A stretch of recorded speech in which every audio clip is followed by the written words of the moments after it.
کہ جب سورہ نجم نازل ہوئی تو اس وقت نبی کریم صلی اللہ علیہ وسلم، اس سے پہلے کا معمول یہ تھا کہ قرآن پاک کی آیت نازل ہوتی تھی تو آپ مسلمانوں کے مجمع میں اپنے لوگوں میں سنا دیا کرتے تھے کہ یہ آیت نازل ہوئی، پھر ان کے ذریعے سے وہ لوگوں تک پہنچتی تھی، بقیہ لوگوں تک، کوئی یہاں پڑھ رہا ہے، کوئی وہاں سنا رہا ہے، تو ایسے عام لوگوں تک پہنچتی تھی۔ لیکن سورہ نجم جب نازل ہوئی تو اس وقت آپ صلی اللہ علیہ وسلم کو جب موقع ملا کسی ایسے مجمع کا جس میں مسلمان بھی تھے اور کفار و مشرکین بھی تھے، تو آپ نے اس مجمع میں پہلی مرتبہ قرآن پاک علی الاعلان سنایا۔ پہلی مرتبہ آپ نے علی الاعلان لوگوں کے سامنے آپ نے فرمایا کہ یہ آیتیں نازل ہوئی ہیں میرے اوپر۔ تو سورہ نجم وہ پہلی سورہ ہے جو کفار و مشرکین کے سامنے علی الاعلان سنائی گئی، اور اسی میں یہ پہلی سورہ اس اعتبار سے بھی ہے کہ اس میں آیت سجدہ آئی ہے۔ آخری آیت جو اس کی ہے وہ آیت سجدہ ہے۔ جب آپ صلی اللہ علیہ وسلم یہ سورہ پڑھ کر کے سنا رہے تھے تو آیت سجدہ پہ پہنچے، اور اس میں حکم تھا کہ اللہ کو سجدہ کر لو۔ تو جیسے ہی یہ حکم آیا آیت میں، آپ صلی اللہ علیہ وسلم سجدے میں گر گئے۔ آپ سجدے میں گئے تو جتنے مسلمان تھے وہ بھی چلے گئے۔ سورہ کا اثر ایسا تھا کفار و مشرکین پر، اس سورہ کی تلاوت کا اثر ایسا تھا کہ وہ بھی ابھی جیسے لگ رہا تھا کہ اس کے سحر میں ہے، اس کے جادو میں ہے، اس کے اثر میں ہے، کہ سب کے سب لوگ جو ہیں جب مسلمان سجدے میں گئے تو وہ بھی سجدے میں چلے گئے، وہ بھی سجدہ ریز ہو گئے۔ ایک شخص تھا جس کے نام میں اختلاف ہے، تو ایک شخص تھا وہ سجدے میں نہیں گیا، اس کو کبر محسوس ہوا، تو اس نے کہا کہ ہم ایسے سجدے میں نہیں جائیں، لیکن اس نے بھی اتنا کیا کہ زمین کی مٹی اٹھائی، ایسے پیشانی پہ لگا لیا، اس نے بھی اتنا کیا۔ بعد میں حضرت عبداللہ ابن مسعود رضی اللہ تعالیٰ عنہ ہیں یا کوئی صحابی ہیں، وہ فرماتے ہیں کہ میں نے اس شخص کو کفر کی حالت میں مرتا ہوا دیکھا۔ وہ جو اکڑ تھی کہ ہم جھکیں گے نہیں تو اللہ کے سامنے، یہ جو مضامین ہیں سورہ نجم کے، یہ ایسے ہی مؤثر تھے کہ جب اس کو مشرکین مکہ نے سنا تو سب اس کے اثر میں آ گئے، اور جب مسلمانوں نے سجدہ کیا تو کفار و مشرکین بھی سجدے میں چلے گئے ساتھ ہی ساتھ۔ بہرحال تو یہ سورہ نجم ہے، اس میں خاص طور پر جو مضمون ہے وہ توحید اور رسالت کا تو جیسے ہم بتاتے آئے ہیں کہ ہوتا ہی ہے، اس میں خاص طور پر وحی کا بھی بیان ہے۔ وحی جو اللہ کی طرف سے وحی بھیجی جاتی ہے تو نبی پر اور تمام انبیاء پر، اس وحی کو لانے والے کون ہوتے ہیں؟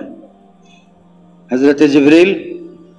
تو حضرت جبریل کا اس میں تذکرہ ہے کہ حضرت جبریل آپ صلی اللہ علیہ وسلم کے پاس جب آتے تھے تو کس طرح انہوں نے، آپ دونوں نے ایک دوسرے کو دیکھا اور پایا۔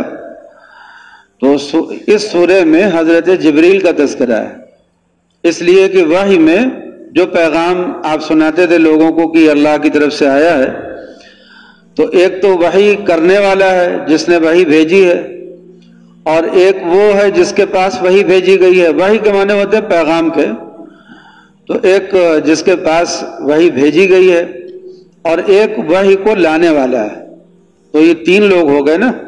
اس لیے اللہ کا بیان، نبی کا بیان، اور بیچ میں جبریل امین کا بیان، اس لیے کہ وحی لے کر کے آتے تھے وحی۔ تو حضرت جبریل کے ساتھ ملاقات کا تذکرہ ہے اس سورہ میں نبی کریم صلی اللہ علیہ وسلم۔ آپ صلی اللہ علیہ وسلم کے پاس حضرت جبریل کتنی مرتبہ آئے، اس کی تو کوئی تعداد نہیں بیان کر سکتا کہ کتنی مرتبہ آئے، لیکن آپ صلی اللہ علیہ وسلم کے بعد حضرت جبریل قیامت تک آ سکتے ہیں،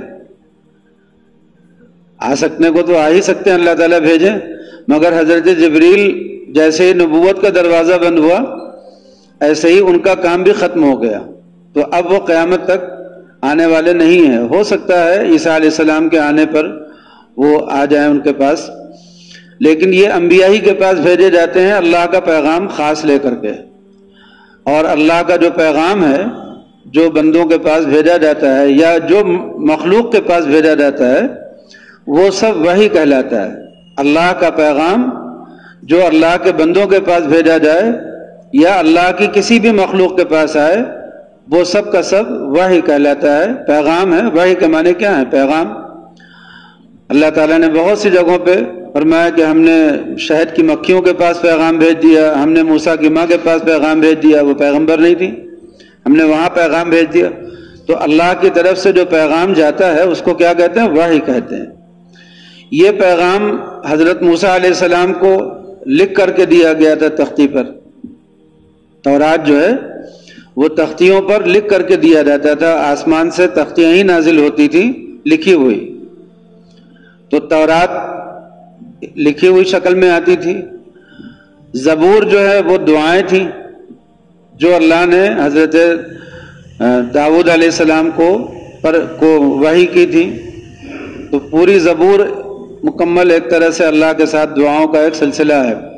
وہ ساری دعائیں جو زبور میں ہیں وہ قرآن پاک میں آ گئی ہیں۔ وہ سارے پیغام جو تورات میں تھے یا انجیل میں تھے وہ سارے پیغام قرآن پاک میں آ گئے ہیں۔ یہ کتاب آدم علیہ السلام سے لے کر کے نبی کریم صلی اللہ علیہ وسلم تک جتنے پیغمبر ہیں جن کو کتابیں ملی ہیں، جن کو صحیفے ملے ہیں، ان سارے صحیفوں کا، جو ابراہیم علیہ السلام کو صحیفے ملے، موسیٰ علیہ السلام کو جو تختیاں ملی، نوح علیہ السلام کو جو وحی آئی، آدم علیہ السلام کے پاس جو پیغام آیا، وہ اس وقت سے لے کر کے نبی کریم صلی اللہ علیہ وسلم تک جتنے بھی پیغمبر آئے اور ان کے پاس جو پیغام آئے، ان سارے پیغاموں کا نچوڑ اللہ نے قرآن پاک میں بیان کر دیا ہے۔ خود قرآن پاک میں مضمون ہے کہ ہم نے یہ کتاب اس طرح اتاری ہے کہ یہ پچھلی کتابوں کے مضامین کی تصدیق کرتی ہے، یہ بتاتی ہے کہ یہ مضامین جو پچھلی کتابوں میں ہیں ان میں سے کون کون سے مضامین وہ ہیں جو اللہ کی طرف سے ہیں، اس لیے کہ وہ سب اس میں آ گئے، اور کون سے مضامین ایسے ہیں جو بندوں نے اپنی طرف سے بڑھا گھٹا لیے ہیں جو قرآن پاک کے خلاف ہیں۔ تو اب انجیل کو یا زبور کو یا توریت کو یا کسی بھی آسمانی صحیفے کو اگر کوئی آدمی یہ کہے کہ ہم اس کو مانتے ہیں، ایمان لاتے ہیں، تو یہ بالکل کہنا صحیح ہے اور ضروری ہے۔ لیکن اگر وہ یہ کہے کہ ہم انجیل کے مضامین کو پڑھیں گے، اس پہ عمل کریں گے، تو یہ غلط ہے۔ انجیل کے وہی مضامین اب درست مانے جائیں گے جو قرآن جن کی تصدیق کر دے، یعنی جو قرآن پاک میں ہیں۔ اس کے علاوہ جتنے مضامین انجیل کے ہوں گے وہ سب کے سب منسوخ کر دیے گئے ہیں، ساقط کر دیے گئے ہیں۔ اس لیے اب پچھلی کتابوں سے کوئی مضمون براہ راست اخذ کر کے اور ان سے استفادہ کرنا اور لوگوں کو ان کا مضمون سنانا اور بتانا، اس کی اجازت اب نہیں ہے۔ حضرت عمر رضی اللہ تعالیٰ عنہ توریت کا کوئی نسخہ، کوئی ورق پا گئے اور لے کر کے آئے اور حضور پاک صلی اللہ علیہ وسلم کی خدمت میں سنانا شروع کر دیا۔ دیکھیے تورات میں یہ لکھا ہوا ہے، آپ صلی اللہ علیہ وسلم جتنی دیر وہ پڑھتے رہے آپ کا چہرہ انور سرخ ہوتا رہا۔ اس کے بعد آپ حضرت ابو بکر کی نظر پڑ گئی۔ حضرت ابو بکر نے کہا عمر تمہاری اماں تم کو روئے، ذرا اللہ کے رسول کا چہرہ دیکھو۔ اب جب ان کی نظر چہرے پہ پڑی تو دیکھا کہ چہرہ انور بالکل سرخ، ڈر گئے۔ حضرت عمر رضی اللہ تعالیٰ عنہ وہ ورق الگ رکھا اور گھٹنوں کے بل بیٹھ گئے، جیسے کوئی کسی سے ہاتھ جوڑ کر کے معافی مانگتا ہے تو گھٹنوں کے بل ایسے بیٹھ گئے اور کہنے لگے کہ رضیت باللہ ربا وبالاسلام دینا وبمحمد نبیہ صلی اللہ علیہ وسلم، میں اللہ کے رب ہونے پر اور اسلام کے دین ہونے پر اور محمد صلی اللہ علیہ وسلم آپ کے نبی ہونے پر میں دل سے راضی ہوں، مجھے ذرا بھی شک نہیں ہے۔ پھر اس کے بعد نبی کریم صلی اللہ علیہ وسلم نے حضرت عمر کو مخاطب کیا، افی شکن انت یا عمر، عمر ابھی تم شک میں ہو کہ یہ دین اسلام الگ سے کوئی مذہب نہیں ہے، کوئی دین نہیں ہے، ابھی شک میں ہو؟ انہوں نے یہی رضیت باللہ بار بار پڑھا، یہاں تک کہ نبی کریم صلی اللہ علیہ وسلم کا چہرہ انور معمول پر آ گیا۔ پھر آپ نے فرمایا کہ واللہ اگر موسیٰ اس وقت زندہ ہوتے تو انہیں بھی میری ہی پیروی کرنی پڑتی، میں اللہ کا نبی ہوں برحق، اس میں کوئی شبہ نہیں ہے، اور موسیٰ بھی اگر اس وقت زندہ ہوتے تو انہیں بھی میری پیروی کرنی پڑتی۔ تو اس طرح سے نبی کریم صلی اللہ علیہ وسلم نے اس مضمون کو صاف کر دیا کہ یہ قرآن پاک جو نازل ہو رہا ہے یہ اللہ کی طرف سے ہے۔ اب یہاں اس سورے میں جو مضمون ہے وہ کیا ہے کہ نازل کرنے والا تو اللہ، جس کے پاس نازل کیا جا رہا وہ نبی وہ محمد الرسول اللہ، اور جو لے کر کے آ رہا پیغام وہ کون ہے؟ تو اس کا بھی بیان، یعنی جبریل امین کا بیان ہے اس میں۔ جبریل امین یہ صرف اللہ کا پیغام لانے کے لیے اللہ کے پیغمبروں تک، اور عذاب جو ہے وہ قوموں پر اگر مقرر ہو جاتا تھا تو جبریل امین نے خود ہی بتایا کہ اللہ نے مجھے اتنا طاقتور بنایا کہ جب قوم لوط پر عذاب کا حکم ہوا تو میں نے اس کو پوری بستی کو اٹھا لیا اور آسمان تک لے جا کر کے پھر پلٹ دیا، تو وہ پوری دنیا ہی کو اپنے پروں پر اٹھا سکتے تھے، اتنے طاقتور تھے۔ اللہ تعالیٰ نے اس کا بھی بیان کیا ہے کہ وہ بہت شدید القوا، بہت مضبوط تھے، اور یہ طاقت ان کی اپنی ذاتی تھی، بہت مضبوط، جس کو کہتے ہیں پیدائشی طاقتور۔ نبی کریم صلی اللہ علیہ وسلم جب دین کی تبلیغ کرنے لگے، آیتیں پڑھ کر کے سنانے لگے، تو سلسلہ آگے بڑھا، تو کفار و مشرکین جو تھے وہ شک کرتے تھے، اس لیے کہ اگر وہ یقین کر لیتے تو مسلمان ہی ہو جاتے۔ وہ شک کرتے تھے کہ یہ پیغام جو یہ سناتے ہیں، یہ کہتے ہیں کہ میرے پاس فرشتہ آتا ہے، پتہ نہیں انہوں نے فرشتے کو دیکھا کہ نہیں دیکھا، کوئی آتا بھی ہے کہ نہیں آتا ہے، اور کوئی فرشتہ ہو اور وہ اتنا اللہ کی طرف سے مقرر کیا ہوا، تو جب وہ آئے گا تو پتہ نہیں یہ اس کی کون سی بات سمجھ پاتے ہیں، کون سی نہیں سمجھ پاتے، کون سی اپنی طرف سے کہتے ہیں، کون سی فرشتے کی طرف سے ہوتی ہے۔ یہ سب شک اور شبہ والی جو باتیں تھیں اسی کا بیان ہے۔ اسی لیے جب یہ سورہ نازل ہوئی تو آپ نے اس کو تنہا مسلمانوں کو نہیں سنایا، بلکہ آپ نے کافروں کے، مشرکین کے، مسلمانوں کے مشترکہ مجمع میں یہ سورہ پڑھ کر کے سنائی۔ اس مضمون کی، اس سورہ کی شروعات ہوتی ہے وَالنَّجْمِ إِذَا هَوَىٰ، ستارے کی قسم جب وہ ڈوبنے لگے۔ ستارے کب ڈوبتے ہیں؟ شام کو تو جھلملانا شروع کرتے ہیں، روشن ہوتے ہیں، اور صبح ہوتے ہوتے وہ ڈوبنے لگتے ہیں۔ تو جب ستارے جھلملانے لگے، یعنی پھر وہ اب ڈوبنے کی طرف چل پڑے، تو وَالنَّجْمِ إِذَا هَوَىٰ، اس وقت میں جو ستارے ہیں ان کی قسم کھائی گئی ہے۔ وَالنَّجْمِ إِذَا هَوَىٰ، ستاروں کی قسم جب وہ ڈوبنے لگے۔ اس میں اشارہ اس بات کی طرف ہے کہ جس طرح سے ستاروں سے عرب کے لوگ روشنی لیتے تھے، ہدایت لیتے تھے، راستہ معلوم کرتے تھے، ایسے ہی جو بیان ہونے جا رہا آگے پیغمبر کا اور پیغمبری کا، یہ بھی ایک ہدایت ہے، ایک ہدایت کے لیے کا ستارہ ہے۔ ان سے بھی ہدایت لی جا سکتی ہے، لی جانی چاہیے۔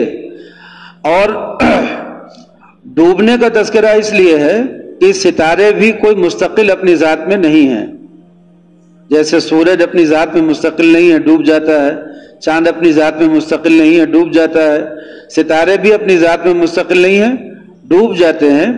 تو ستاروں کا تذکرہ اس حیثیت سے نہیں کہ وہ کوئی خدا ہیں، وہ ہماری تقدیر بنانے والے ہیں یا بگاڑنے والے ہیں، اس حیثیت سے نہیں، بلکہ ستاروں کا تذکرہ اس حیثیت سے کہ بس وہ ایک رہنمائی ان سے لی جاتی ہے۔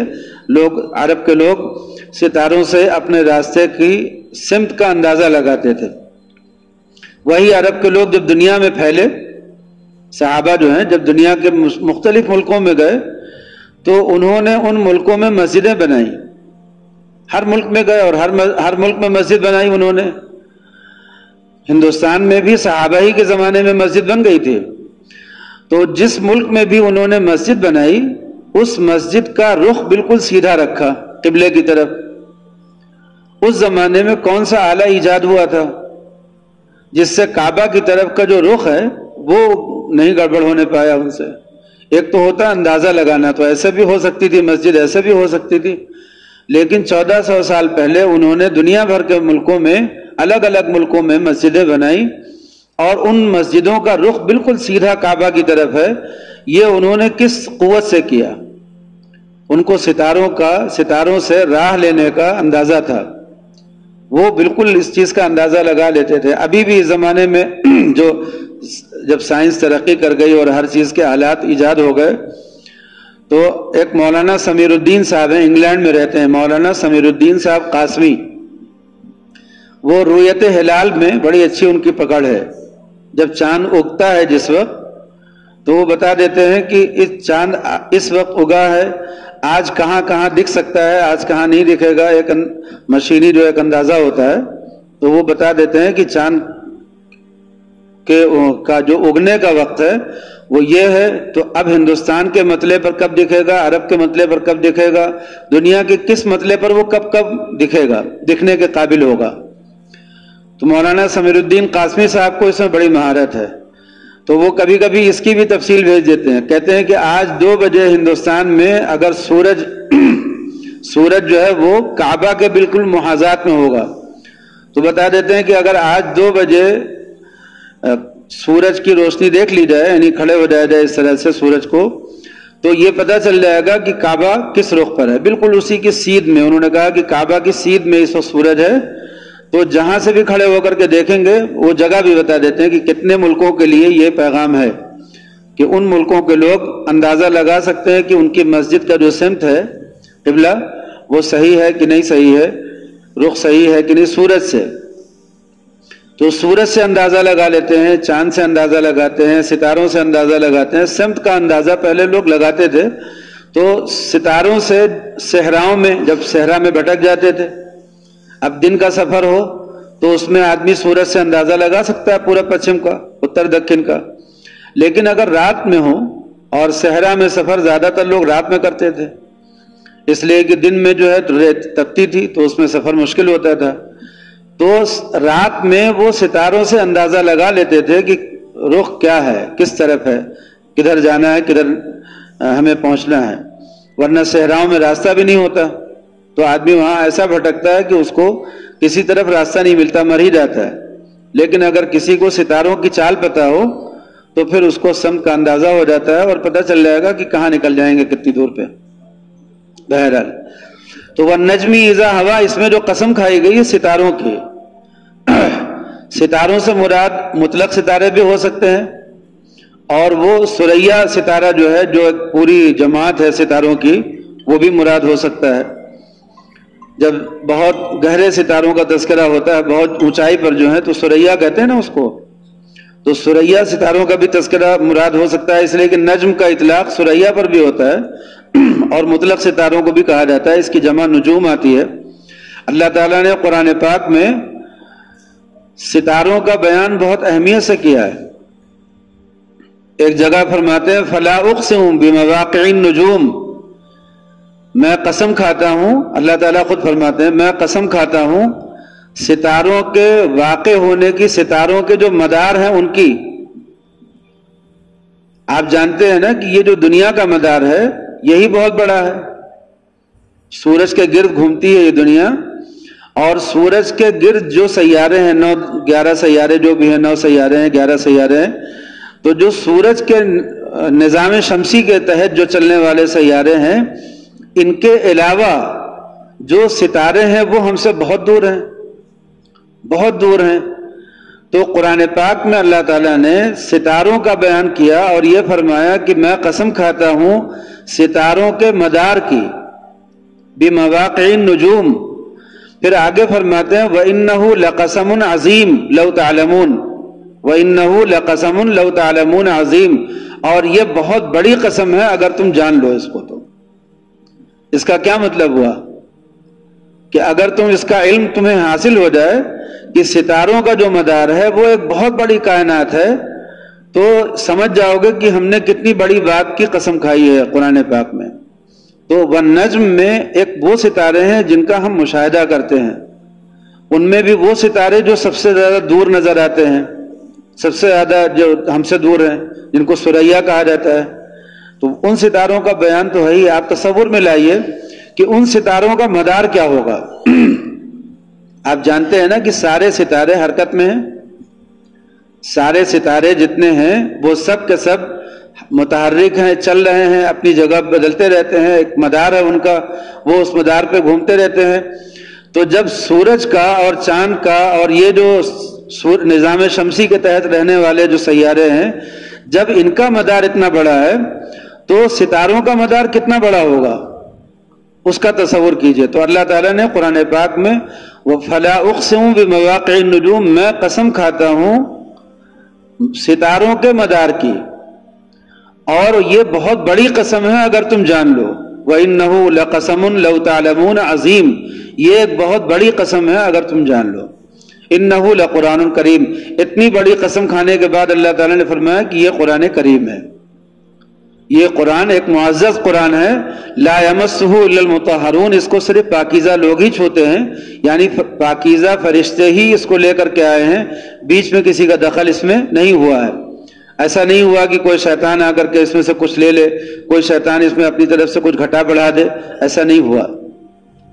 تو سورہ نجم میں بھی اللہ تعالیٰ نے جو قسم کھائی ہے, وَالنَّجْمِ إِذَا هَوَىٰ, ستارے کی قسم جب وہ ڈوبنے لگے. ڈوبنے کا تذکرہ اس لیے کیا تاکہ اس کی معبودیت کی نفی ہو کہ ان میں سے کوئی بھی معبود بننے کے قابل نہیں ہے. البتہ ان سے راستہ لیا جا سکتا ہے, راستہ معلوم کیا جا سکتا ہے. تو یہ جو پیغمبر ہیں یہ بھی معبود تو ہیں نہیں, لیکن ان سے ہدایت کی راہ لی جا سکتی ہے, ان سے ہدایت کی راہ لینی چاہیے, راہ ہدایت معلوم کرنی چاہیے. اس لیے جہاں پر بیان ہدایت کا ہو رہا ہو وہاں پر ستاروں کی قسم کھانا اسی کے مناسبت کا مضمون ہے. فرماتے ہیں ما ضل صاحبکم وما غوا, یہ جو تمہارے ساتھی ہیں, اللہ تعالیٰ نے نبی کریم صلی اللہ علیہ وسلم کو صاحب کہا. مشرکین مکہ کو اور مسلمانوں کو سب کو مخاطب کر کے یہ فرمایا کہ یہ جو تمہارے صاحب ہیں, صاحب کا مطلب جو تمہارے ساتھ رہتے ہیں, جنہوں نے جو کہیں الگ سے آئے نہیں ہیں بلکہ یہ بچپن سے تمہارے ساتھ پلے بڑھے ہیں, جن کا بچپن دیکھا ہے, جوانی دیکھی ہے, اور جن کا پورا دور زندگی تمہارے سامنے ہے, جو کبھی جھوٹ نہیں بولے, جنہوں نے کبھی خیانت نہیں کی, جو کبھی دنیا کے معاملے میں کبھی کچے نہیں اترے, یہ جو ہیں تم سے جو بات کہہ رہے ہیں اس وقت قرآن پاک کے بارے میں یا دین اسلام کے بارے میں, تو ما ضل صاحبکم, یہ گمراہ بھی نہیں ہوئے اور انہوں نے جان بوجھ کر کے بھی غلطی نہیں کی, بھٹکے بھی نہیں. ایک ہوتا ہے راستہ آدمی کو سمجھ میں نہیں آیا, بھٹک گیا, یعنی نیت ٹھیک تھی, راستہ صحیح چلنا چاہتا تھا لیکن وہ بھٹک گیا, غلط راستے پہ اس کے پاؤں پڑ گئے اور وہ چلا گیا, اس کو کہتے ہیں گمراہ ہونا. اور ایک ہوتا ہے کہ وہ راستہ اسے پتہ ہے یہ صحیح ہے یہ غلط ہے اور وہ جان بوجھ کر کے غلط راستے پہ چلا گیا, اس کو کہتے ہیں غوایت, گمراہی. یعنی ایک ہے راستہ بھٹکنا اور گمراہ ہونا, اور ایک ہے جان بوجھ کر کے غلط راستے پہ چل پڑنا. اللہ تعالیٰ نے فرمایا کہ جو تمہارے ساتھی ہیں نہ یہ راستہ بھٹکے ہیں کہ غلط راستے پہ پڑ گئے, نہ جان بوجھ کر کے انہوں نے کوئی نیا راستہ چنا ہے. وما ينطق عن الهوى, اور یہ جو بھی گفتگو کرتے ہیں یہ اپنی طرف سے نہیں کرتے. اللہ تعالیٰ اطمینان دلا رہے ہیں کہ یہ اپنے دل سے, اپنے نفس کی خواہش سے کوئی گفتگو کرتے ہی نہیں ہیں. ان هو الا وحی یوحى, جو بھی ان کے منہ سے کلام نکلتا ہے یہ وحی ہوتی ہے جو اللہ کی طرف سے بھیجی جاتی ہے. اللہ کی طرف سے جو وحی ہوتی ہے اس کے آنے کا راستہ کیا ہے, طریقہ کیا ہے؟ وحی کتنے طریقوں سے آتی ہے. ایک تو اللہ کسی فرشتے کو, جیسے حضرت جبریل کو مقرر کر دیا اللہ نے, تو فرشتے کے ذریعے سے ایک پیغام آتا ہے. یہ پیغام زیادہ تر حضرت جبریل کسی انسانی شکل میں آتے تھے, عام طور پر وہ حضرت دحیہ کلبی ان کے ہم شکل تھے, تو عام طور پر وہ انہی کی شکل میں آتے تھے, کبھی کبھی کسی اور شکل میں آتے تھے, اور وہ اس شکل میں ایک انسانی مانوس شکل میں آ کر کے نبی کریم صلی اللہ علیہ وسلم کو پیغام سنا دیتے تھے کہ اللہ نے یہ پیغام بھیجا ہے, یہ آیتیں اتاری ہیں. تو وہ جو پیغام سناتے تھے وہ آیتیں ہوتی تھیں, پوری آیت, وہ آیت پوری محفوظ کی جاتی تھی, اس میں رد و بدل نہیں ہوتا تھا. اور کبھی ایسا ہوتا تھا کہ حضرت جبریل امین آیت نہیں لے کر کے آتے تھے بلکہ کوئی مضمون لے کر کے آتے تھے, کہتے تھے کہ اللہ نے یہ بات اس طرح سے فرمائی ہے. اور وہ قرآن کی شکل میں نہیں ہوتی تھی بلکہ ایک مضمون کی شکل میں ہوتی تھی. جیسے ایک تو الفاظ کے ساتھ اتر آیا تو وہ قرآن پاک بن گیا، ایک ہوتا ہے الفاظ کے بغیر آیا، بس ایک پیغام آیا کہ اللہ نے یہ کہا ہے آپ سے، اس کو نبی کریم صلی اللہ علیہ وسلم نے محفوظ کر لیا. وہ جو پیغام ہوتا تھا وہ دو طرح کا پیغام ہوتا تھا. ایک پیغام ہوتا تھا جس میں کسی خاص واقعے پر کوئی خاص مشورہ ہو گیا کہ اللہ نے کہا ہے کہ یہاں پر ایسا ہونا چاہیے، یہ کیا کہلاتا تھا؟ یہ سنت ہے. یعنی لیکن یہ ایک جزئی واقعہ ہوتا تھا، جزئی حکم ہوتا تھا. اور کبھی ایسا ہوتا تھا کہ وہ مضمون آتا تھا کلیے کی شکل میں. کلیے کا مطلب یہ ہوتا ہے کہ اللہ کو یہ بات پسند نہیں ہے، تو ایک عام بات معلوم ہو گئی کہ اس طرح کی باتیں اللہ کو پسند نہیں ہیں، اس طرح کی چیزیں اللہ کو پسند ہیں. تو ایک عام کلیہ معلوم ہو گیا کہ اس طرح کی جو بھی چیز ہوگی وہ سب اللہ کو پسند ہوگی، اس طرح کی جو بھی چیز ہوگی سب ناپسند ہوگی. تو کبھی یہ پیغام آتا تھا کلیے کی شکل میں جس سے ایک اصولی بات معلوم ہو جاتی تھی. اس اصولی بات کو معلوم کر کے اللہ کے رسول اجتہاد کرتے تھے اور اسی پر قیاس کر کے ایک نیا حکم اپنی طرف سے بتا دیتے تھے اجتہاد کر کے. تو آپ صلی اللہ علیہ وسلم اجتہاد بھی کرتے تھے اور وہ اجتہاد صحیح بھی ہوتا تھا اور کبھی اس میں غلطی بھی ہوتی تھی. کبھی ایسا ہوتا تھا کہ آپ نے دیکھا کہ اللہ کا یہ حکم آیا تھا میرے پاس، اس کی روشنی میں یہ پتا چلا کہ ایسا ہونا چاہیے، آپ نے اسی کے مطابق ایک دوسرا حکم دے دیا اور وہ حکم آپ کا اپنے اجتہاد سے ہوتا تھا. اللہ تعالیٰ کا دستور یہ ہے کہ شریعت کا نظام اسی پر مقرر ہی ہو گیا، پورا شریعت کا نظام اسی پر مقرر ہو گیا قیامت تک کے لیے کہ کچھ منصوص الفاظ ہیں جو قرآن کی شکل میں آ گئے ہیں، جبریل امین لے کر کے آ گئے. کچھ مضامین ہیں جو جبریل امین الفاظ کے ساتھ نہیں لائے ہیں، ان کو حدیث کہا جاتا ہے. وہ نبی کریم صلی اللہ علیہ وسلم کو سنا دیا گیا مضمون، لیکن الفاظ کے ساتھ نہیں آیا تو آپ نے اس کو لوگوں کو اپنے الفاظ میں بتایا، اس کو کہتے ہیں حدیث. تو دو طرح کے مضمون ہو گئے نا. پھر یہ جو حدیث ہوتی تھی یہ دو طرح کی ہوتی تھی. ایک وہ ہوتی تھی جو کسی خاص موقع پہ ایک حکم بن کر کے آتی تھی کہ یہاں پر یہ کرنا ہے، تو وہ اس جگہ کے لیے متعین ہو جاتا تھا. لیکن کبھی یہ کلیے کی شکل میں آتی تھی کہ اللہ کو یہ پسند ہے یہ ناپسند ہے. تو جب کلیے کی شکل میں آتی تھی تو اس سے اللہ کے رسول صلی اللہ علیہ وسلم اس کی روشنی میں اجتہاد فرماتے تھے اور اجتہاد سے کوئی حکم بیان کرتے تھے. یہی آپ کے بعد جو مجتہدین امت ہیں ان کا بھی یہی کام ہے کہ کچھ ان کے سامنے قرآن پاک کے متعین الفاظ ہیں وہ سامنے رہتے ہیں، کچھ حدیثیں ہیں اللہ کے رسول کی وہ سامنے رہتی ہیں. پھر حدیثوں میں سے کچھ جزئی احکام ہوتے ہیں، کچھ کلی احکام ہوتے ہیں، وہ دونوں طرح کی چیزیں سامنے رکھتے ہیں. پھر کلی احکام سے اجتہاد کرتے ہیں اور اجتہاد کر کے وہ امت کو بتاتے رہتے ہیں ہر اس مسئلے میں جس مسئلے میں اجتہاد کی ضرورت ہوتی ہے. قیامت تک یہ سلسلہ ایسے ہی چلتا رہے گا. لیکن فرق کیا ہے نبی کریم صلی اللہ علیہ وسلم کے اجتہاد میں اور دوسرے مجتہدین کے اجتہاد میں؟ یہ فرق ہے کہ اللہ کے رسول کا اجتہاد اگر اس میں کوئی کمی رہ جاتی تھی، اللہ کی مرضی کے مطابق اس میں کوئی کمی بیشی رہ جاتی تھی تو اس کو دوسری وحی کے ذریعے سے درست کرا دیا جاتا تھا اور وہ متعین ہو جاتا تھا کہ یہ جو آپ کا اجتہاد ہے اس میں کوئی کمی ہے یا نہیں رہ گئی، آپ کا درست ہو جاتا تھا. لیکن آپ کے بعد جو مجتہدین ہیں ان کے لیے یہ سلسلہ نہیں ہو سکتا، تصحیح کا سلسلہ نہیں ہو سکتا، اس لیے کہ اب تو کوئی جبریل امین آئیں گے نہیں، وحی آئے گی نہیں، وحی کا سلسلہ بند ہو گیا.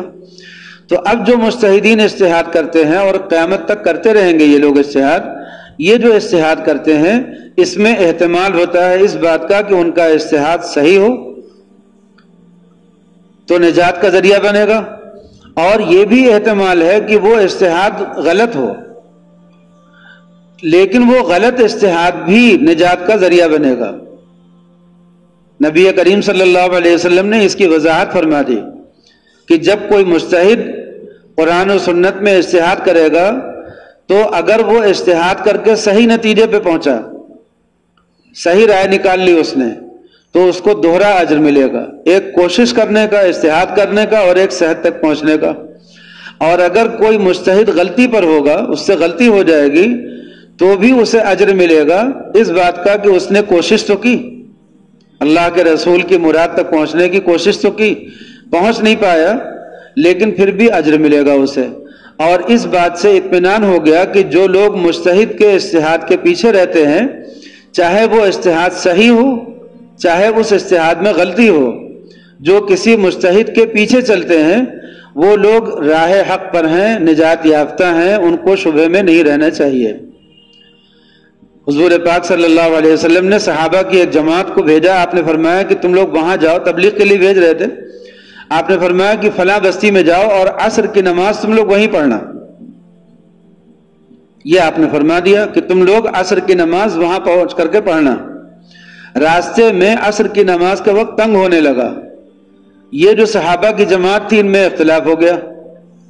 ایک نے کہا کہ آپ صلی اللہ علیہ وسلم نے فرمایا کہ وہاں عصر وہاں پڑھنا، اس کا مطلب یہ تھا کہ پہنچ جاؤ گے اس وقت تک تو وہاں پڑھ لینا، لیکن اب وقت تنگ ہو رہا ہے اور قرآن پاک میں ہے کہ ہر نماز کا ایک وقت مقرر ہے، اس لیے ہم لوگ اس کو اس کے وقت سے ہٹا نہیں سکتے، تو عصر کی نماز ہم لوگ پڑھ لیں پھر آگے بڑھیں، ٹھیک۔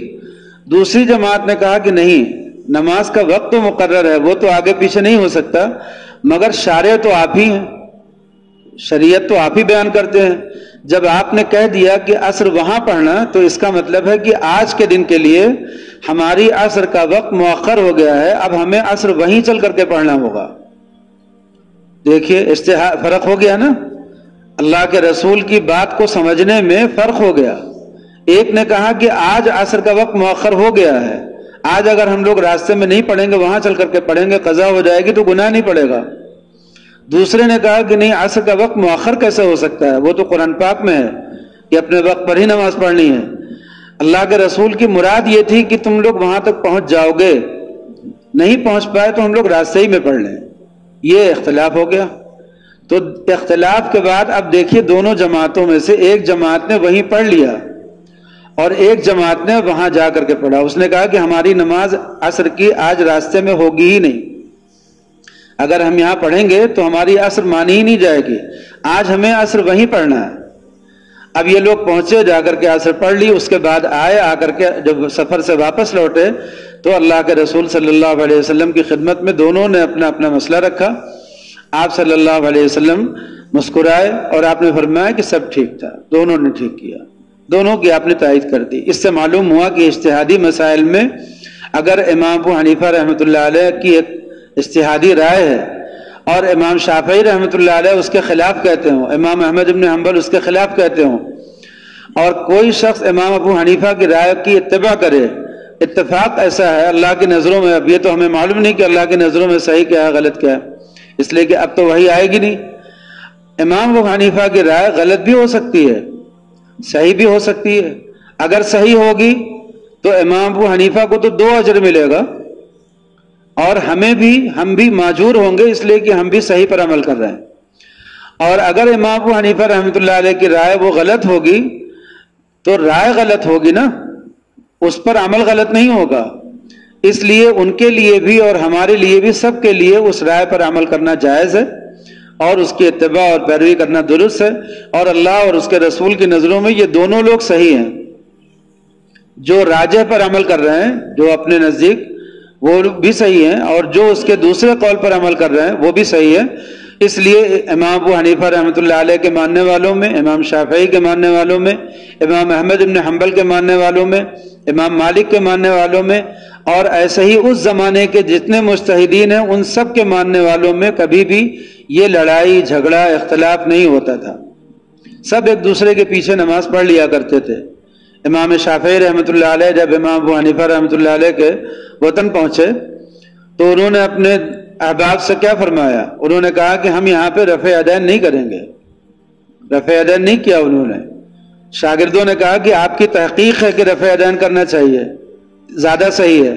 فرمانے لگے کہ میں نے اپنی تحقیق کو امام ابو حنیفہ کی تحقیق کے سامنے چھوڑ دیا، اس لیے کہ یہ بہت بڑے عالم تھے، تو اپنی تحقیق کو انہوں نے امام ابو حنیفہ کی تحقیق کے سامنے چھوڑا نا۔ اس کا مطلب کیا تھا کہ امام شافعی رحمۃ اللہ علیہ اپنی تحقیق پوری کرنے کے باوجود جانتے تھے کہ امام ابو حنیفہ رحمۃ اللہ علیہ کی رائے بھی صحیح ہو سکتی ہے. جب ان کے وطن پہنچے تو ان کے احترام میں انہوں نے کیا کیا؟ اپنی تحقیق کو چھوڑ کر کے امام ابو حنیفہ کی تحقیق پر عمل کر لیا. اور ہم یہ بات پہلے بھی بتا چکے ہیں کہ اگر کوئی آدمی کسی متبع سنت اللہ والے کے دین پر اپنا دین رکھ دے، اس کے ایمان پر اپنا ایمان رکھ دے، اس کے عمل پر اپنا عمل رکھ دے، تو یہ بھی نجات کے لیے کافی ہے. یہ بات پہلے بتا چکے ہیں کہ نہیں، کہ اگر مجھے ایمان کے بارے میں کوئی تحقیق نہیں ہے، لیکن میں نے کہا کہ جو میرے پیر ہیں، جو ان کا ایمان ہے وہی میرا بھی ایمان ہے. جیسے جادوگران موسیٰ جو تھے اس زمانے میں، جو تھے جادوگران فرعون کہنا چاہیے، جب وہ مسلمان ہوئے تو انہوں نے مسلمان ہو کر کے جملہ کیا کہا کہ ہم ایمان لائے موسیٰ اور ہارون کے رب پر، جس رب کی طرف یہ بلا رہے ہیں اس رب پر ایمان لائے، یہی انہوں نے کہا. تو اگر کوئی کہے کہ میں ایمان لایا محمد صلی اللہ علیہ وسلم کے رب پر، میں نہیں جانتا کہ وہ رب کون ہے، کیا ہے، کیسا ہے، لیکن میں نے کہا میں ان کے رب پر ایمان لایا، تو میرا ایمان معتبر ہے.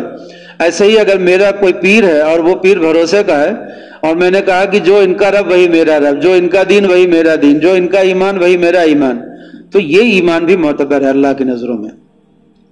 تو اب دیکھو، جب ایمان معتبر ہو جائے تقلید کے ساتھ، تو اب جو اعمال ہیں ان میں کوئی آدمی کوئی کہے کہ تقلید کرتے ہو تم لوگ مشرک ہو، تم لوگ کافر ہو، تم لوگ ایسے ہو ویسے ہو، یہ خرابی جو تھی یہ پیدا ہوئی ہے 14ویں صدی میں.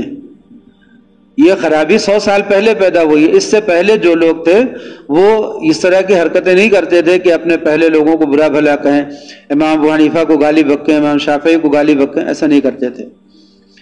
تو بات کہاں سے کہاں پہنچ گئی؟ بات یہ ہو رہی تھی کہ وحی کے تین طریقے ہو گئے نا.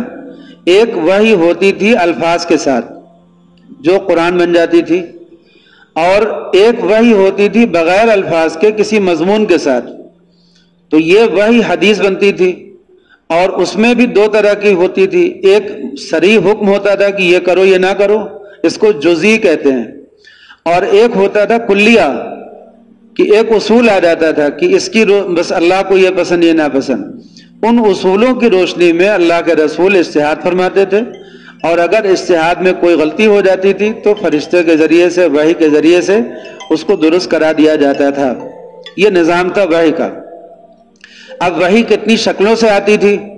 حضرت جبریل کے ذریعے جو وحی آتی تھی وہ تو یہ تھی، لیکن حضرت جبریل کے بغیر بھی وحی آئی ہے. حضرت جبریل کے بغیر بھی وحی آتی تھی. خواب میں اللہ کے رسول صلی اللہ علیہ وسلم کوئی خواب دیکھتے تھے اور وہ وحی ہوتا تھا. کبھی ایسا بھی ہوا ہے کہ جیسے اذان جو ہے یہ اللہ کے رسول نے خواب میں نہیں دیکھی، اذان یہ صحابہ کے خواب میں آئی.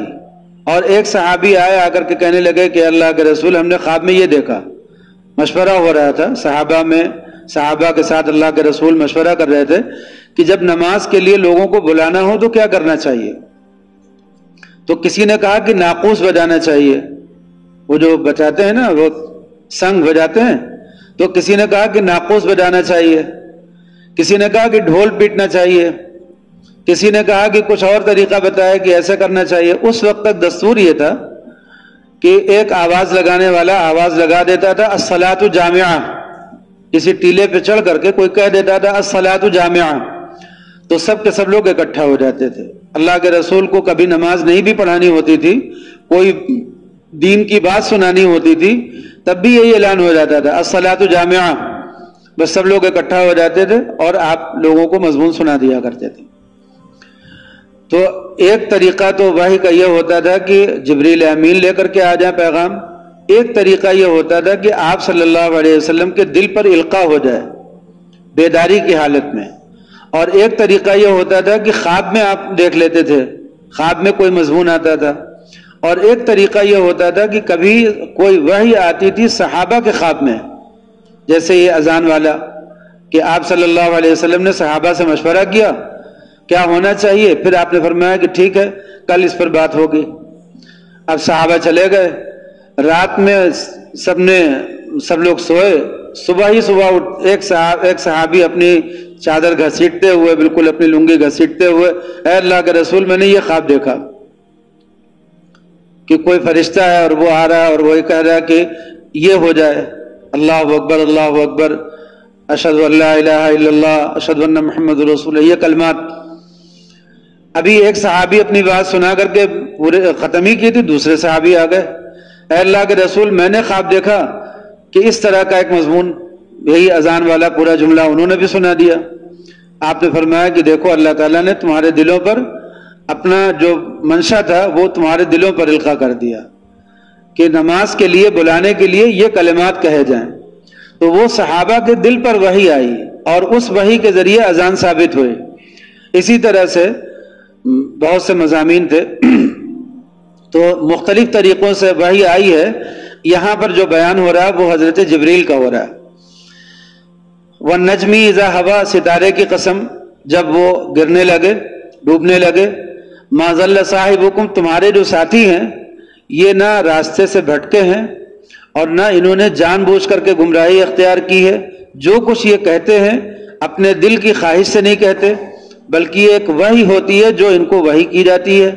وحی کون لاتا ہے؟ علمہ شدید القویٰ، ان کو سکھاتا ہے، ان کو سکھایا ہے ایک ایسے مضبوط شخص نے جو بہت شدید القویٰ، بہت مضبوط طاقتور ہے، ذو مرۃ، جو قوت کا حامل ہے، ذاتی قوت کا حامل ہے۔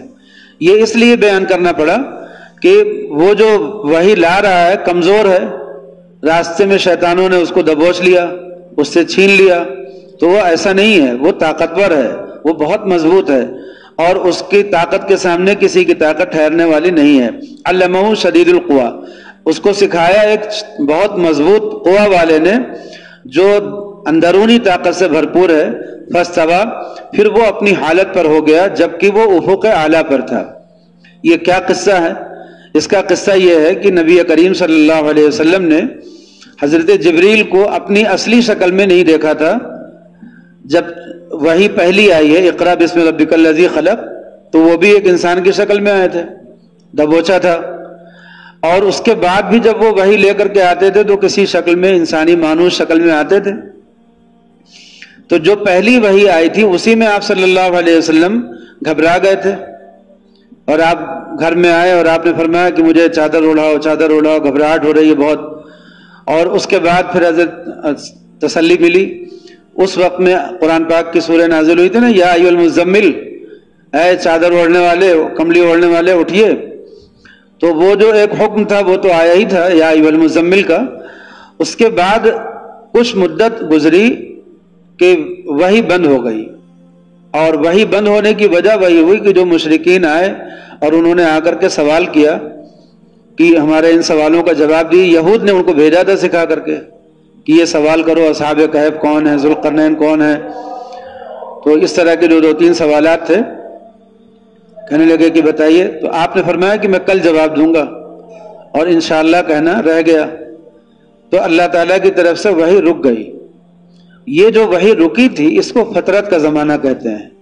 مشرکین آ کر کے سوال کرتے تھے، آپ کہتے تھے کہ ٹھیک ہے میں جواب دوں گا، وہ رکا، لیکن وحی رکی ہوئی تھی، آپ پریشان ہو گئے۔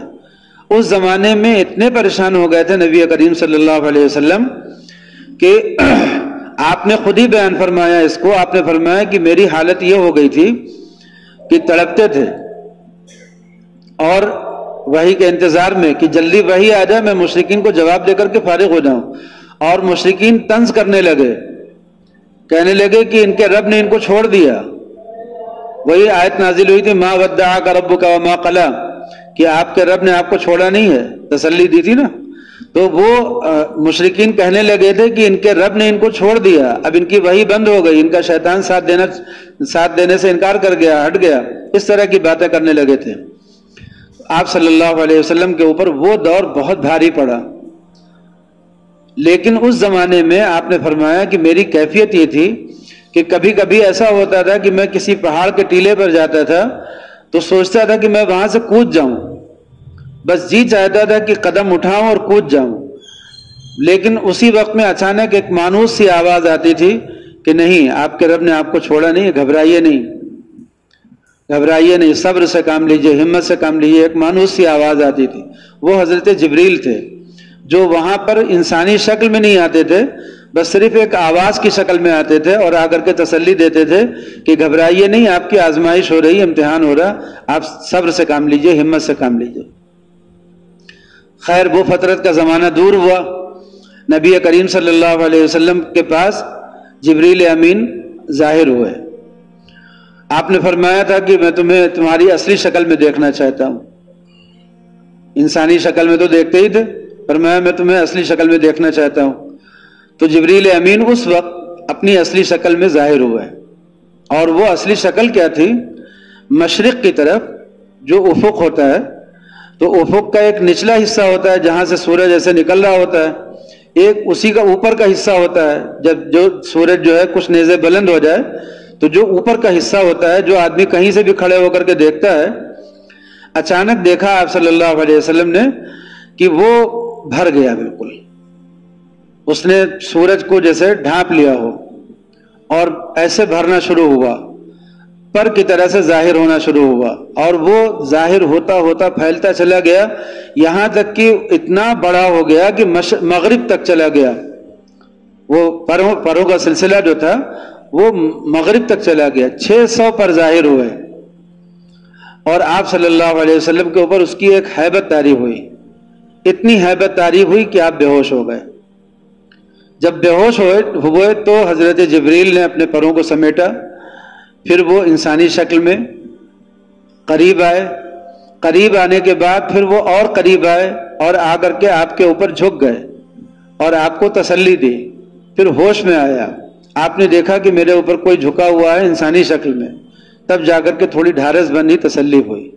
حرا کے مقام پر آپ تھے جس وقت آپ نے یہ منظر دیکھا، تو حرا کے مقام پر مکے میں آپ صلی اللہ علیہ وسلم نے اچانک دیکھا کہ بس وہ افق اعلیٰ جو ہے بھرنا شروع ہوا، اور اتنا بھرا کہ اس نے چاروں طرف گھیر لیا۔ یہ پہلے ایسے پھیلا، اس کے بعد یہ ایسے پھیلا کہ مغرب تک چلا گیا، تو بالکل اس نے پوری دنیا کو ایسے گھیر لیا۔ 600 پر تھے، ان سب کا آپ صلی اللہ علیہ وسلم نے بیان فرمایا بعد میں۔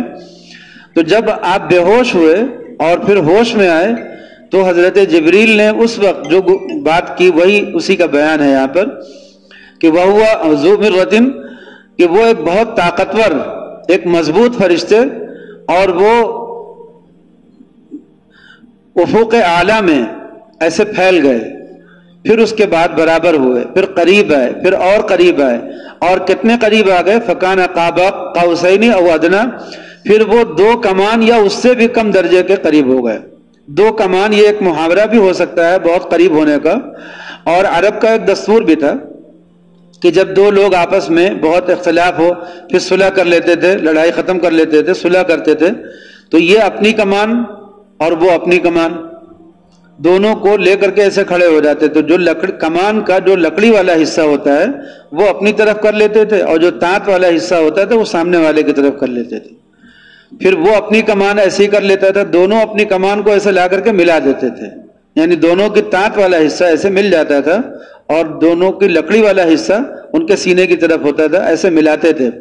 تو اس کو کہتے تھے کہ قاب قوسین، 2 قوس کے برابر ہو گیا، یعنی اتنے قریب ہوئے کہ بالکل مل ہی گئے، جس کو کہتے ہیں۔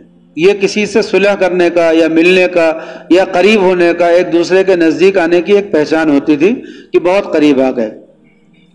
قاب کہتے ہیں جو کمان کی تانت ہوتی ہے اور جو اس کی لکڑی ہوتی ہے، ان دونوں کے بیچ کا جو فاصلہ ہوتا ہے اس کو قاب کہتے ہیں۔ تو قاب قوسین، 2 کمان کی قاب کے برابر، یعنی اتنے قریب آ گئے۔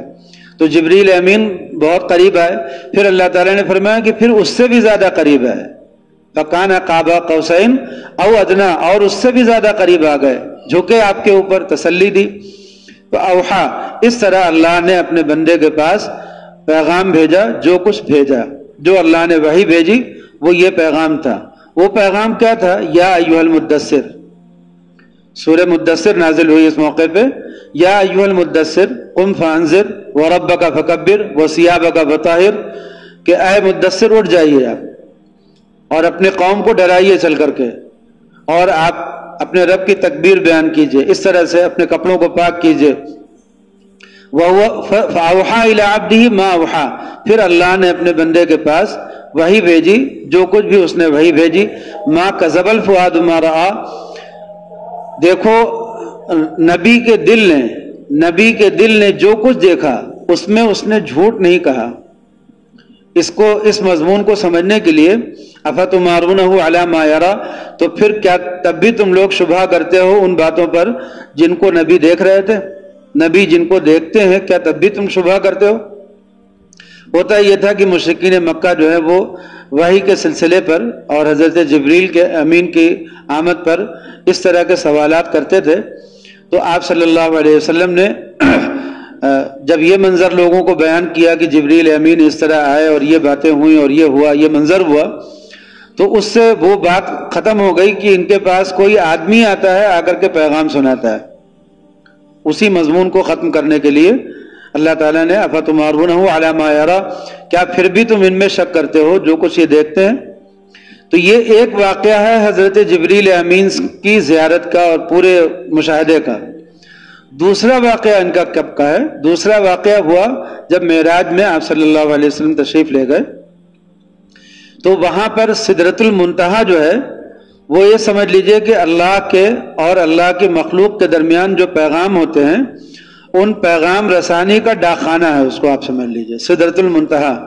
وہاں پر ایک بیری کے پیڑ جیسا ہے، نبی کریم صلی اللہ علیہ وسلم نے فرمایا کہ جب میں وہاں پہنچایا گیا، اس کو منتہا اس لیے کہتے ہیں کہ فرشتوں کی حد وہیں تک ہے، اس سے اوپر فرشتوں کی رسائی نہیں ہے۔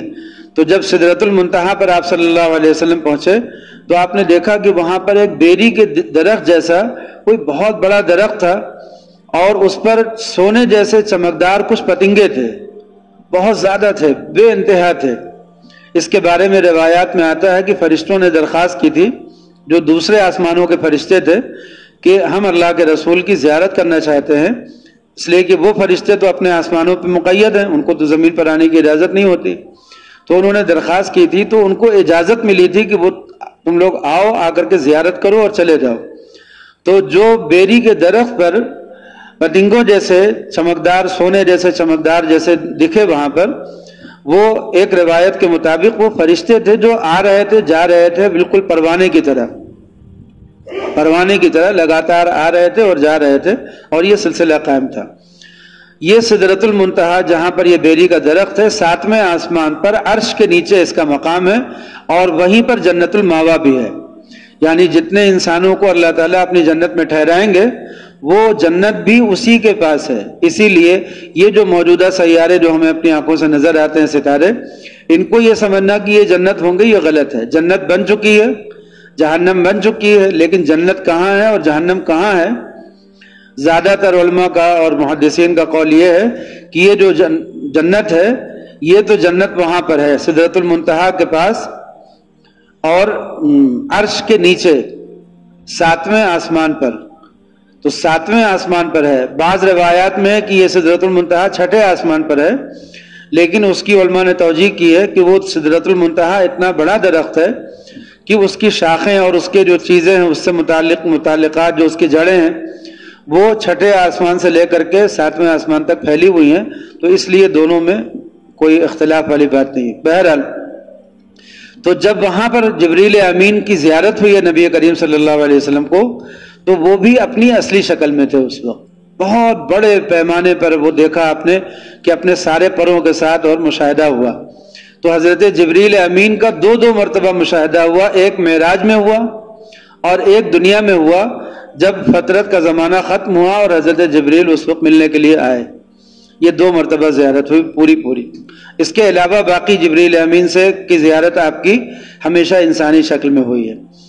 عند سدرۃ المنتہا عندہا جنت الماوا، وہیں پر جنت الماوا ہے۔ ماوا کے معنی ٹھکانے کو ہوتے ہیں، تو جتنے انسانوں کو ٹھکانہ ملے گا جنت میں، وہ ساری جنتیں وہی ہیں، اسی کے آس پاس میں ہیں۔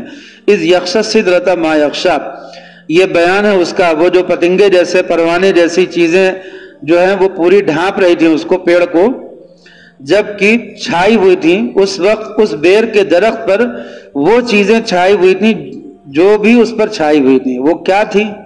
فرشتے تھے یا کوئی اور مخلوق تھی یا کوئی اور چیز تھی. بعض روایات کے مطابق فرشتے ہی تھے جو اللہ کے رسول کی زیارت کے لیے آئے تھے.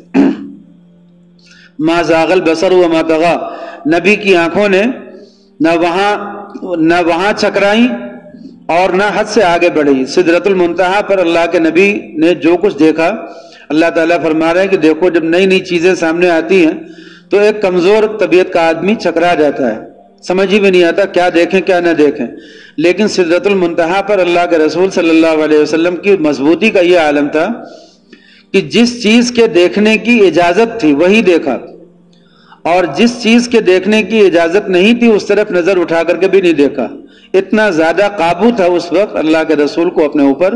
یہ بیان اس لیے کیا کہ جیسے جبریل امین شدید القویٰ تھے، ایسے ہی جو رسول امین تھے یہ بھی شدید القویٰ تھے کہ ان کی بھی طبیعت کمزور نہیں پڑی. وہاں پر ایسے عجیب عجیب مناظر دیکھ کر کے چکرائے نہیں اور حدود سے تجاوز نہیں کیا، نہ نظروں نے تجاوز کیا نہ خود نے تجاوز کیا. ما زاغ البصر وما طغى لقد رأى من آیات ربی الکبریٰ. یہ آیتیں جو ہیں جب ان کو وہ لوگ سنتے ہیں جن کو اللہ کی معرفت نصیب ہے اور لوگوں کی مخلوق کی معرفت حاصل ہوتی ہے تو وہ ان آیتوں کی گہرائی میں اترتے ہیں. وہ سمجھتے ہیں کہ اس میں رسول کی کتنی زیادہ قوت کا بیان ہوا ہے اور جبریل امین کی کس قوت کا بیان ہوا ہے اور وحی کے اس سلسلے کو کس مضبوطی کے ساتھ اس میں دکھلایا گیا اور کن کن اشکالات کا اور شبہوں کا جواب دیا گیا. لقد رأى من آیات ربی الکبریٰ، اس مقام پر اللہ کے نبی نے اپنے رب کی بہت بڑی بڑی نشانیاں دیکھی، ان کا مشاہدہ کیا، ان کا ادراک کیا. اب اس کے بعد آگے پھر شرک کی ممانعات سے متعلق مضامین ہیں، وہ انشاءاللہ اگلے ہفتے ہوں گے. خلاصہ یہ ہے کہ نبی کریم صلی اللہ علیہ وسلم کو معراج کے موقع پر جبریل امین کی زیارت ہوئی اور ایک فترت کی یعنی وحی کا زمانہ جو رکنے کا زمانہ ہے، وحی رک جانے کا، اس کے بعد حضرت جبریل امین کا پورا مشاہدہ کیا. ان دو کے علاوہ باقی ہر مرتبہ حضرت جبریل سے ملاقات آپ کی کسی انسانی شکل میں ہوئی، زیادہ تر دحیہ قلبی کی شکل میں ہوتی تھی. دحیہ قلبی ایک خوبرو، خوبصورت، تندرست، صحت مند، گورے چٹے نوجوان تھے، تو زیادہ تر حضرت جبریل امین اسی شکل میں آتے تھے. آپ نے وہ قصہ سنا ہی ہوگا، ہم نے سنایا بھی ہے کئی مرتبہ، جب حضرت عمر رضی اللہ تعالیٰ عنہ نے بیان کیا کہ اللہ کے رسول مجلس میں بیٹھے ہوئے تھے، ہم لوگ بھی بیٹھے ہوئے تھے، ایک شخص آیا نوجوان اور اس کے چہرے پہ سفر کے آثار نہیں تھے، ایسا لگ رہا تھا جیسے بالکل ابھی تازہ دم ہے. اور وہ آیا اور آ کر کے بیٹھا تو اتنے قریب بیٹھ گیا کہ اپنے گھٹنوں کو آپ کے گھٹنے سے ملا دیا، یعنی بالکل ایسے بیٹھ گیا آ کر کے. تو ہم لوگوں کو بہت تعجب ہوا کہ یہ کیسا اجنبی ہے جس کے اوپر سفر کے آثار بھی نہیں ہیں اور اس کے اندر ذرا بھی اجنبیت نہیں ہے، اتنی بے تکلفی، گھٹنے سے گھٹنے ملا کر کے بیٹھ گیا. پھر اس نے سوال کیا ہے، کیا سوال کیا؟ ایمان کیا ہے، اسلام کیا ہے، احسان کیا ہے، قیامت کب آئے گی، قیامت کی نشانیاں کیا ہیں، اس طرح کے سوالات کیے نا، اور آپ صلی اللہ علیہ وسلم نے ان کے جوابات دیے. اس روایت کو حضرت عمر نے روایت کیا ہے اور حدیث جبریل کے نام سے یہ روایت مشہور ہے. تو جبریل امین اس طرح بھی آئے لوگوں کے سامنے. جی